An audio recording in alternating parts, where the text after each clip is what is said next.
Assalamualaikum warahmatullahi wabarakatuh. Waalaikumsalam warahmatullahi wabarakatuh. Kok kurang semangat sih? Pergi ke pasar bersama Pak Mamat. Tidak lupa membeli tomat. Jika kalian benar umat Nabi Muhammad, jawab salam saya dengan semangat. Assalamualaikum warahmatullahi wabarakatuh. Waalaikumsalam warahmatullahi wabarakatuh. Dewan juri yang saya hormati dan teman-teman peserta lomba yang saya sayangi dan cintai karena Allah. Di sini saya akan menyampaikan sedikit kisah mengenai Nabi Nuh dan kapal besar.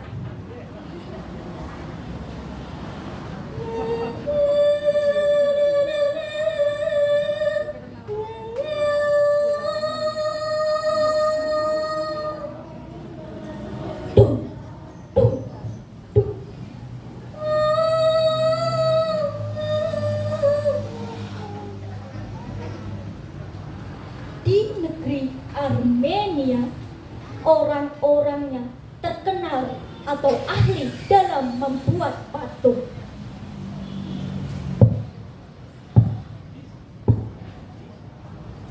Mereka membuat patung mirip sekali dengan para tokoh-tokoh terkenal yang sudah meninggal.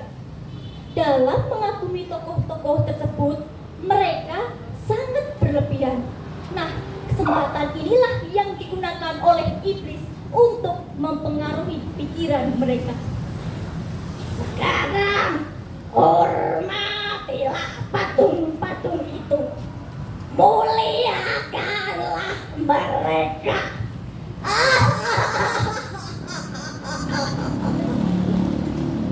Bisik iblis dalam hati orang-orang Armenia. Patung-patung tersebut mulai disembah dan diberi sesaji. Inilah peristiwa penyembahan patung pertama di dunia. Karena keadaan masyarakat yang rusak inilah Allah Subhanahu wa Ta'ala memerintah Nabi Nuh untuk mendakwahkan Islam kepada bangsa Armenia. Mengapa kalian menyembah patung-patung itu? Bukankah itu buatan kalian sendiri? Kata Nabi Nuh. Ya, benar. Tapi selama ini nenek moyang kami telah melakukan hal ini. Kami tidak mau meninggalkan tradisi nenek moyang. Kata salah seorang bangsa Armenia. Ingatlah kaumku, Allah adalah pencipta segalanya. Dia merupakan pencipta langit, bumi, dan alam semesta. Sementara Tuhan kalian ada setelah alam semesta ini. Hei Nuh, cukup sudah dengan ocehanmu. Jangan menasihati kami lagi. Pergi. Begitulah penduduk Armenia yang keras hatinya. Bahkan ada yang menganggap Nabi Nuh itu orang gila, bahkan bicara semaunya sendiri. Bahkan istrinya dan anaknya yang bernama Kan'an juga tidak mau mengikuti Nabi Nuh. Alhamdulillah, masih ada beberapa orang yang mau mengikuti Nabi Nuh untuk masuk Islam. Pembesar Armenia yang kaya raya dan berkuasa suka sekali menghina dan mengejek mereka. Hei Nuh dan kalian pengikut Nabi Nuh, lihatlah kami semua kaya raya.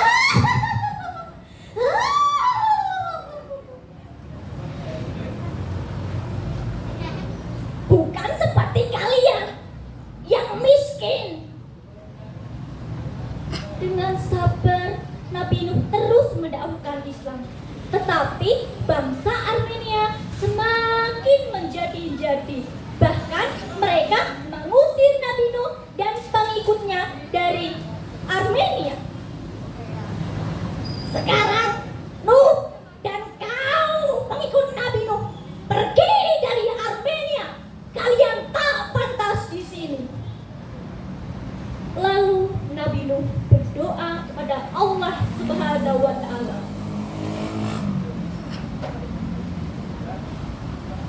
Ya Allah, aku telah dianiaya oleh mereka. Mereka tidak mau diajak beriman dan menyembahmu. Maka tolonglah aku dan pengikutku dengan pertolongan yang sebaik-baiknya. Lalu Allah Subhanahu wa taala mendengar doa Nabi Nuh.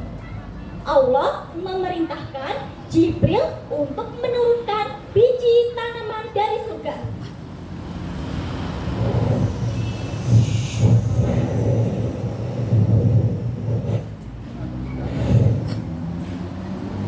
Dan Jibril memerintahkan kepada Nabi Nuh untuk menanam biji tersebut.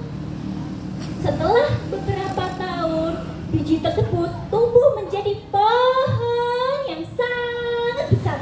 Bahkan lebih besar daripada pohon-pohon di bangsa Armenia. Orang-orang yang melihat pohon tersebut juga merasa terheran-heran dan kagum.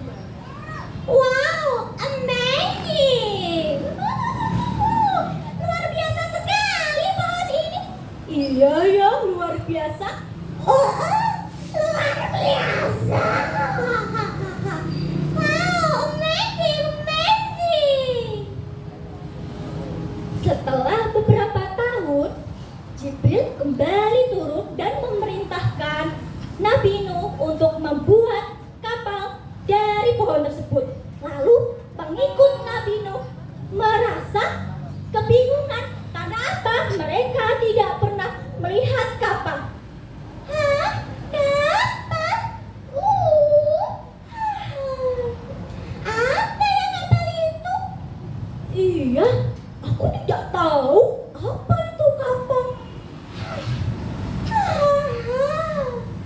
Entahlah.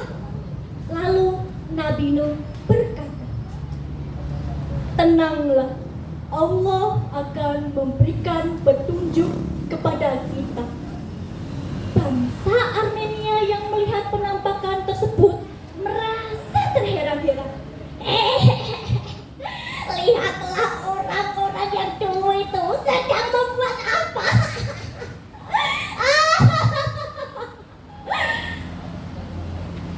Bahkan mereka semakin menjadi-jadi. Hah? Nuh dan pengikutnya akan membuat kapal. Di sini kan tidak ada laut, tidak ada sungai. Mereka mentertawakan Nabi Nuh dengan terbahak-bahak. Walau sering dinasihati, mereka tetap menjadi-jadi. Setelah itu, kapal jadi deh.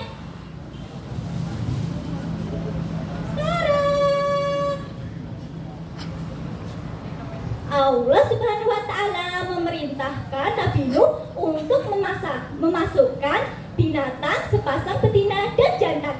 Tebak ya, ini binatang apa? Bukan aku. Binatang apa ya? Iya, betul. Binatang apa ya?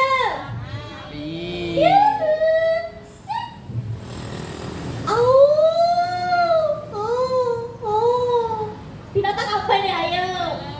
Iya, betul, serigala. Setelah itu, setelah semua masuk ke dalam kapal, bangsa Armenia kembali bilang, lihatlah itu Nuh dan pengikutnya. Dia kok di kapal? Ini kan di padang pasir. Tapi mereka tidak tahu, tiba-tiba angin hujan menderu-deru Dar, dar, dar. Petir menyambar. Dar, dar, dar. Setelah itu turunlah mata air dari tanah. Tolong, tolong, tolong, tolong. Ada banjir. Selama 40 hari 40 malam banjir melanda bangsa Armenia,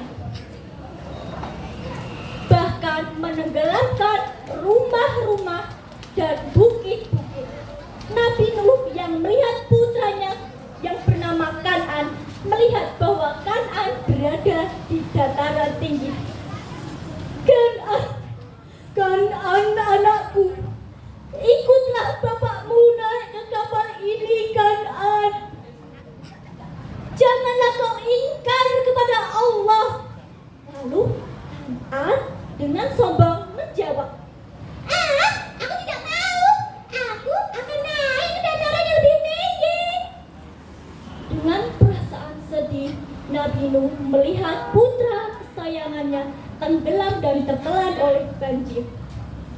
Setelah itu, banjir mulai surut dan Allah memerintahkan Nabi Nuh dan pengikutnya untuk mendaratkan perahunya di Gunung Judi.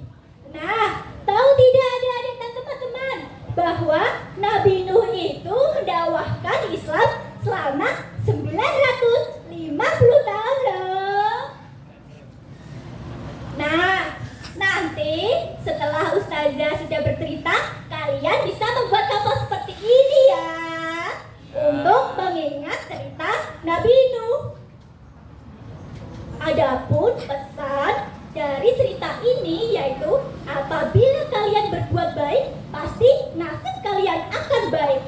Apabila kalian berbuat buruk, maka nasib kalian akan buruk. Untuk kalimat terakhir, saya mau berpantun nih, boleh kan? Goyang inti, goyang Saskia Gotik, ojo lali karo anak sing cantik. Numpak pesawat muda Madura menawi lapan, kula nyuwun